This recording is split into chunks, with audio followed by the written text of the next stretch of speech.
Welcome to the Monterey Center for Spiritual Living, and we invite those who are joining us via our Facebook channel and our YouTube channel to know that we love you and we are so delighted that you are here with us this morning. We are celebrating the theme during the month of June, no matter what. And our order of service follows as we have on the slide. We will say together our statement of being. This is a unison practice, and then we will pause for our contemplative thought. Our opening prayer is brought forward this morning by Meg Gray. And our musical inspiration is May We All Return to That Place of the Heart. And the inspirational talk this morning is What We Believe About Wholeness. And so let us say together now our statement of being. We believe that life is good, that God is all there is, and that love is the only power. We are a welcoming and inclusive community of inspired individuals caring for and about each other and the entire planetary family, bringing the gifts of active compassion and kindness to the world. Our purpose is to transform lives, build dreams, and reveal God through education, music, prayer, service, generosity, and play. And now I invite us to turn within as we settle down for our reflective time together. And our reflective thought is who I am.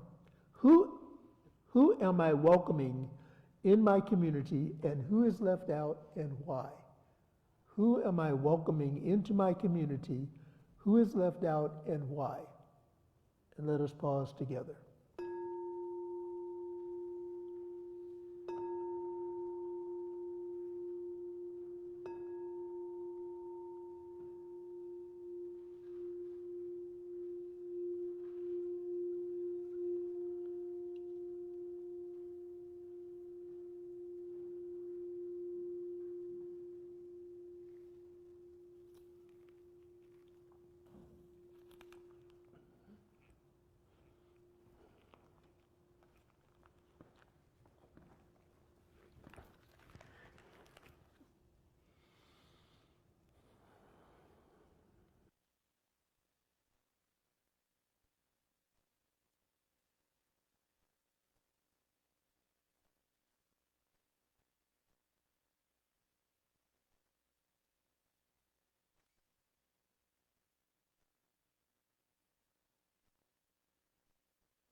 coming back into this divine space where there is only one God, which I call love and spirit, that is in me, as me, through me, shining my light out to all. Just as I know and believe this truth for myself, I believe this truth for everyone and everything here and everywhere. We are all one. I see love in everyone right here, right now. I feel the love that I am in this moment. Today I welcome all the extra God stuff and love listening to this message on this beautiful morning. The wholeness I share with everyone is given back to me many times over because I believe that Spirit has my back. Spirit in all of us, keeping us whole, well, perfect, and complete, always. The wholeheartedness that is all of everyone comes from the head and heart together. I live this, and so do you. I release these words to the highest law of spirit, knowing as they are spoken, they are done. Love is the only reason, and together we say, and so it is.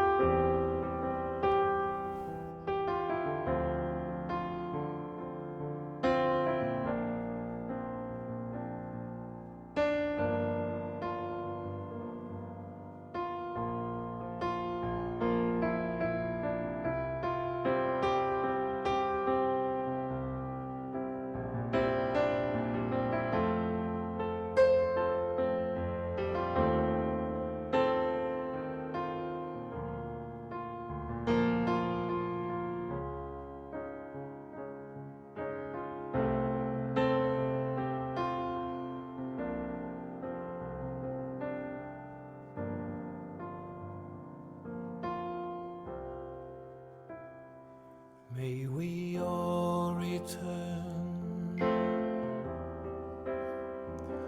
May we all return to the place of the heart. May we all return. May we all return. May we all return. May we all return. May we all return to the place of the heart. May we all return. May we all return. May we all return. May we all return. May we all return to the place of the heart. May we all return. May we all return. May we all return. May we all return.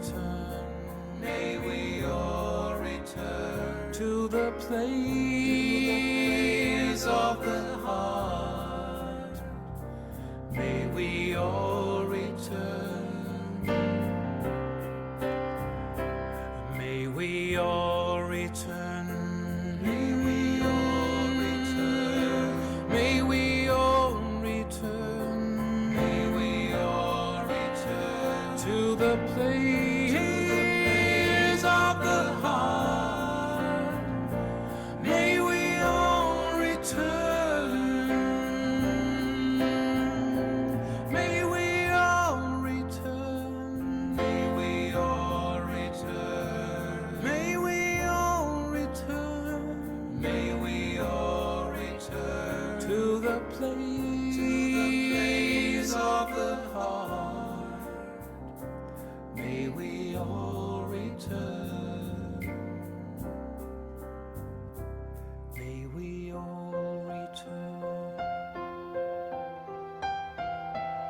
may we all return to the plains of the heart. May we all return. May we all return. May we all return to the place of the heart.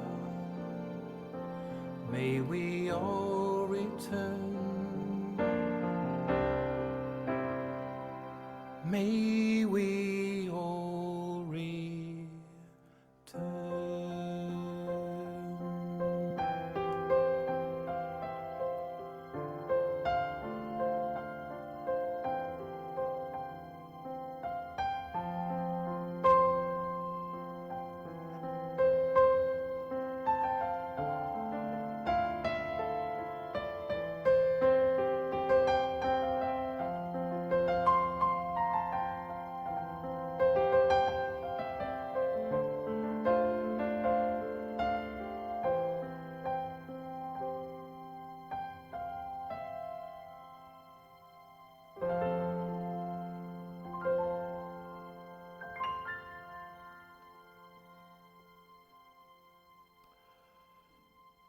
This piece of music, I first heard when I was in ministerial school, and it was on one of our retreats. And it was part of the little gathering they would put together for Sunday morning. And this just really resonated with me. A little history behind this. Michael Stillwater, and several other artists. Their names are not coming to me now, but they were performing at Grace Cathedral in San Francisco. And this little chant just emerged organically out of a set that they were doing. And it was something that just caught on and vibrated. And if you've ever been to Grace Cathedral, you know the acoustics in there are just phenomenal. They're just phenomenal.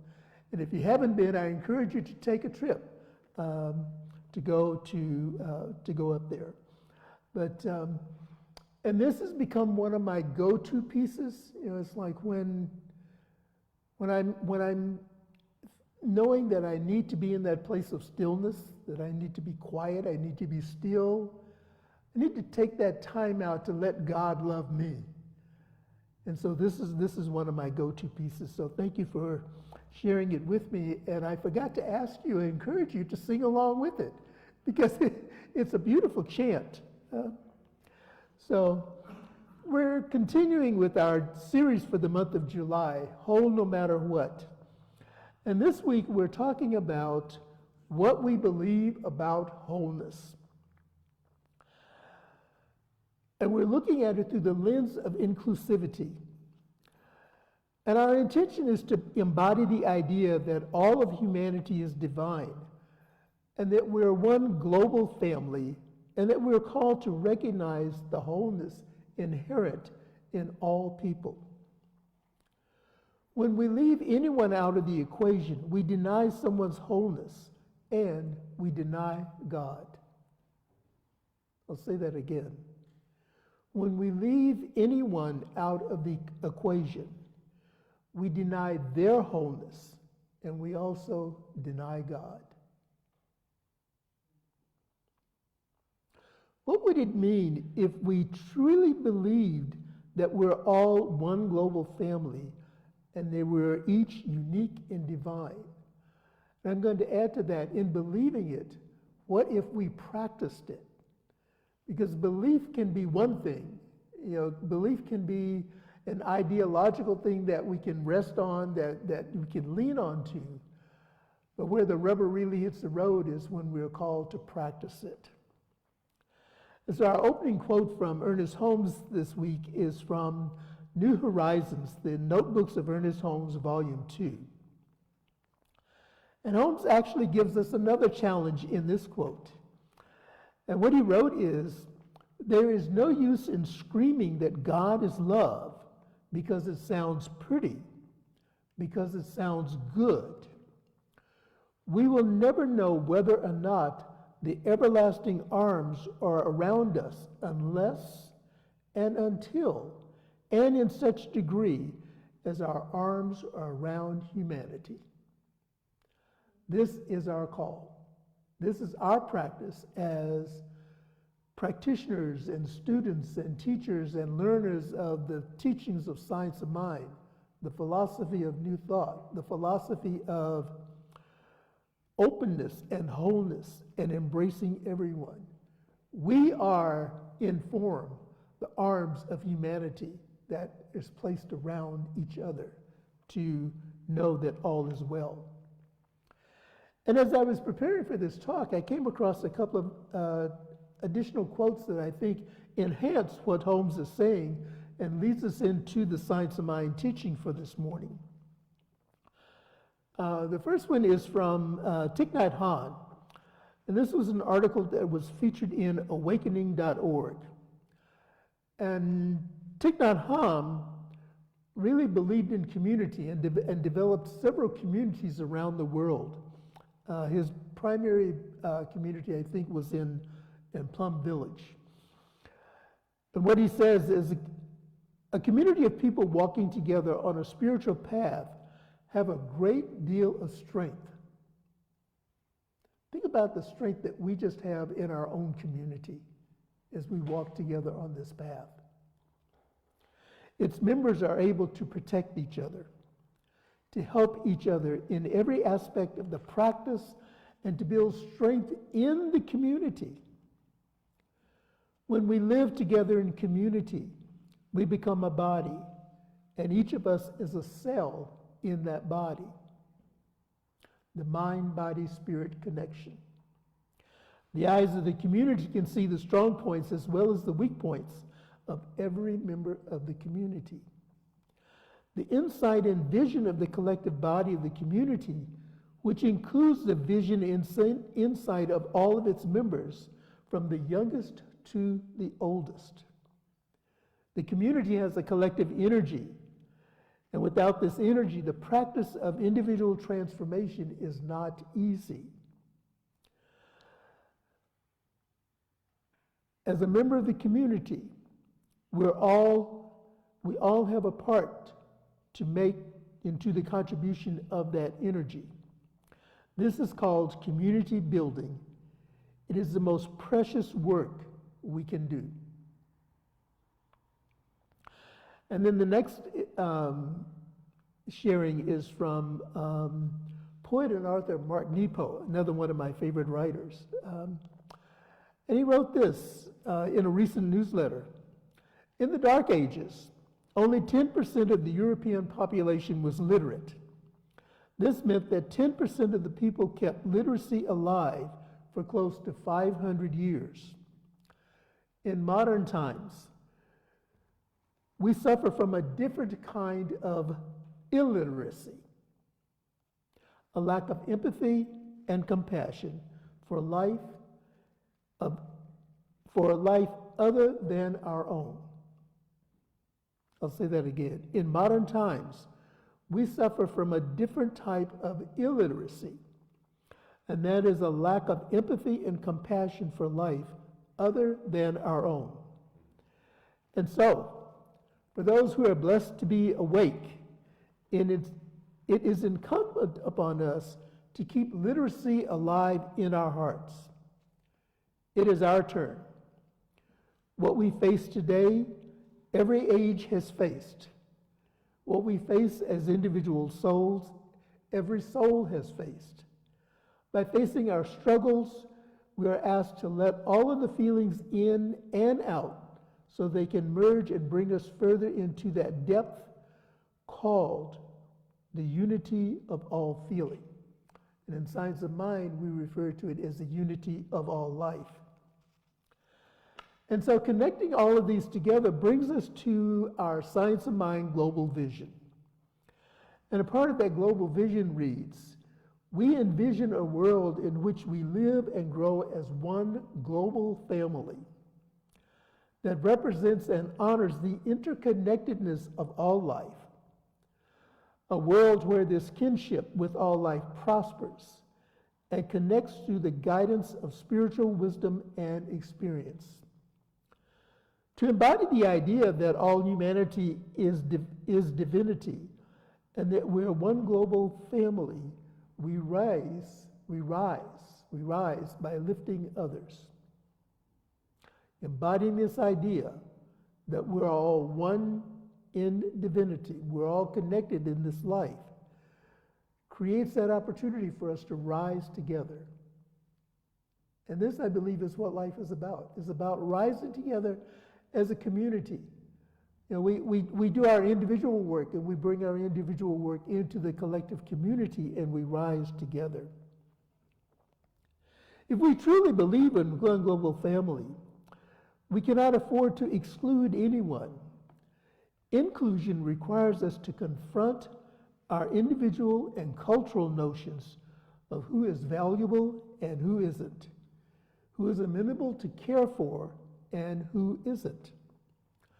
Our individual and cultural hidden beliefs keep us from opening our hearts and souls to those who we perceive as other. And I've spoken about from this podium a number of occasions about othering. It's something that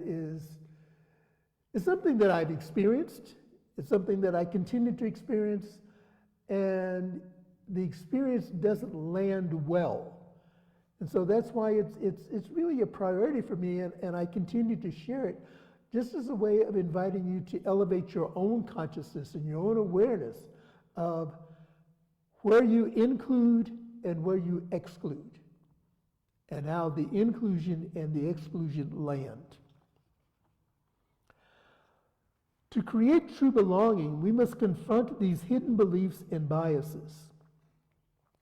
Ernest Holmes' central premise in the teachings and the philosophy of science of mind is that there is one life, one mind, one spirit, and every person is an individualized expression of it, rather than something separate from it. You'll notice in the writings of Holmes, he always talks about how we are included, how we are alike.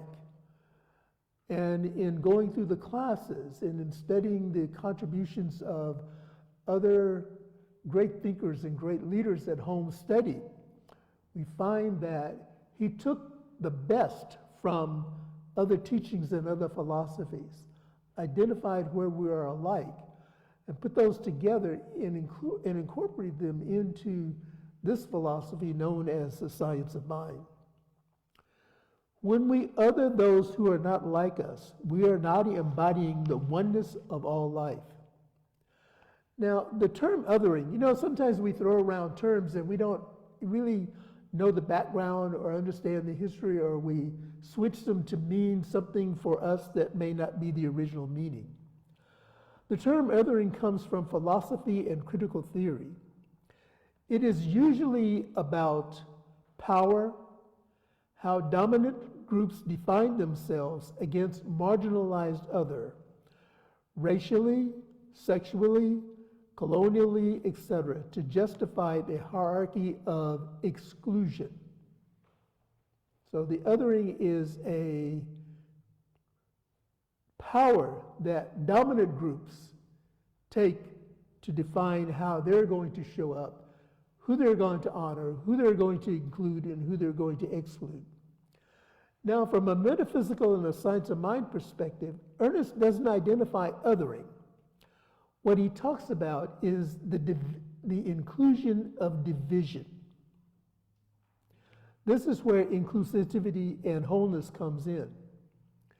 It's about recognizing that all people are expressions of the same underlying experience, and that treating others accordingly with love, respect, and recognition of shared being rather than division.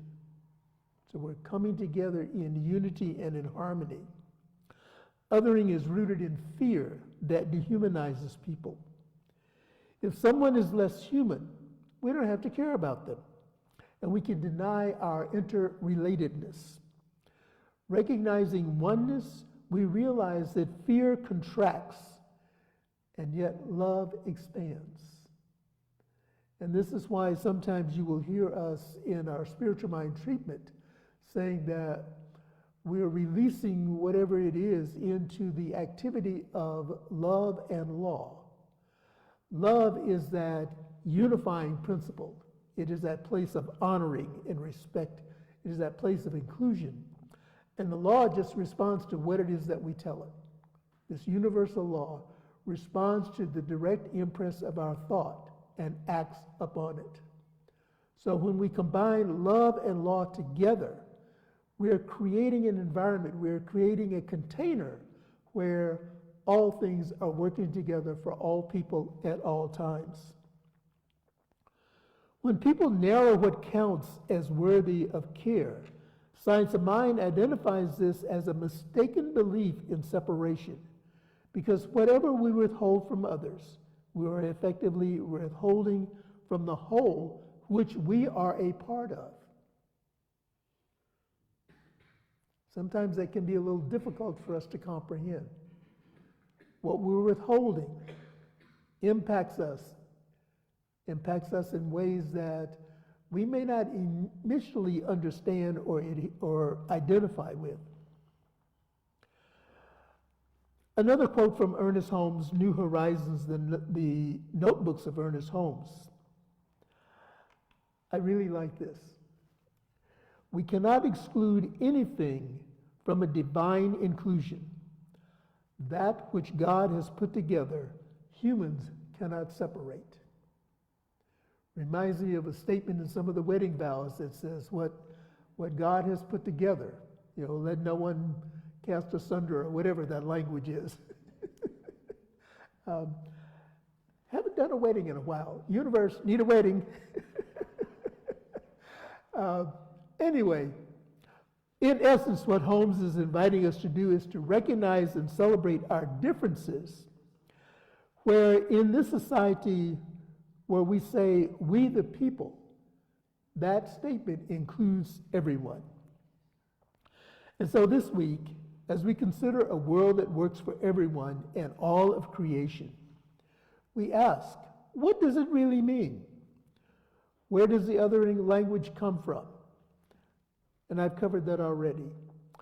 So our invitation is to pay attention to the othering language that we encounter in the press, in social media, in conversations, and in our own thoughts. Because that's where it begins. Everything begins in mind. Think about the ways we can recognize and celebrate our differences without othering. When we think about everyone, who do we include? Who do we include when we think about everyone? Everyone is an all-inclusive term. Look it up. Nobody is left out of everyone. We're all interconnected in this worldwide web of mutuality. Where can you cultivate compassion and empathy? And I have a couple of closing thoughts that resonated with me.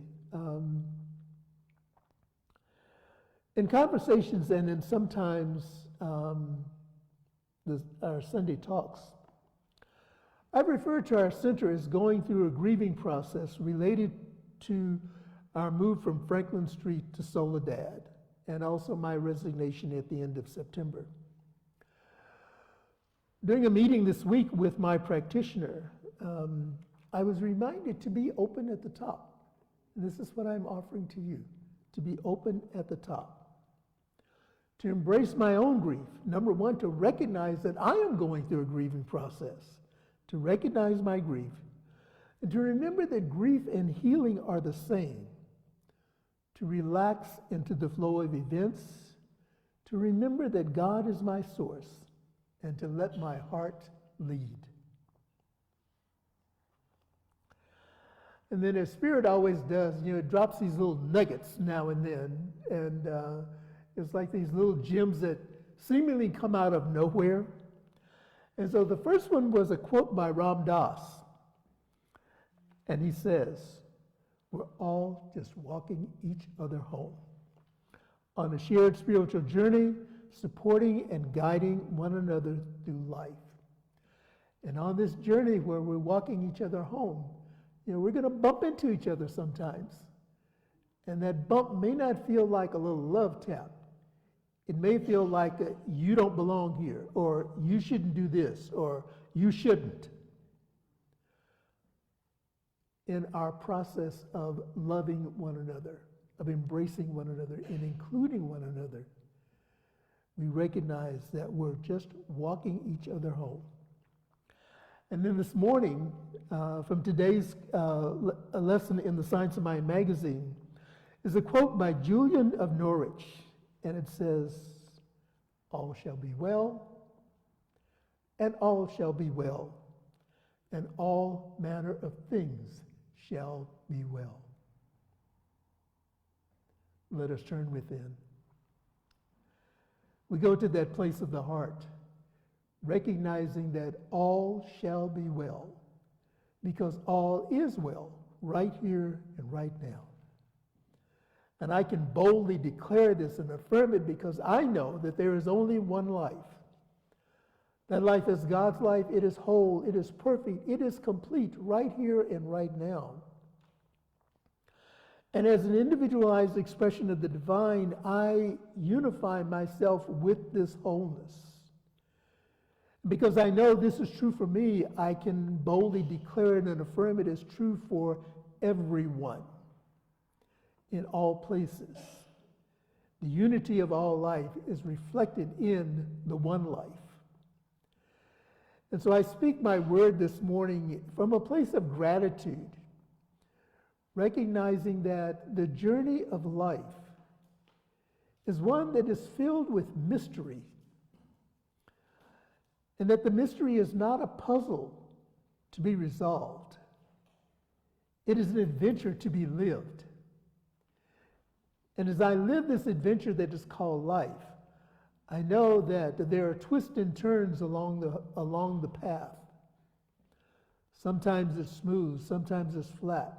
Sometimes there's a gentle rise or a gentle decline. And sometimes there are switchbacks as we drive through the mountains or drive through the valleys. And yet, as I pause and enjoy and embrace what is occurring along the way, as I breathe in the atmosphere and the surroundings, and I breathe in the mystery and the majesty of creation, I know that all is well. And so I speak my word this morning for those who are experiencing transitions in life. Whatever those transitions may appear like, know that in this place of the heart, God is inviting us to return back to that place of peace, that place of joy, that place of serenity, that place of love, that place of compassion, that place where we know that all is well. And so, in this moment, I just give great gratitude for life, for this journey, and for all of the words that have been spoken, and for those ideas that remain in the recesses of the hearts of everyone who is listening to this message. Know that you are loved because God is love. And so in that love, I release this word into the activity and action of love and law, knowing that it is done as I have declared, and so I just allow it to be. And if any of what I have said resonates with you in any way, I invite you to affirm it with me as we say together, and so it is, and so it is. And we now have an affirmation I invite us to say together.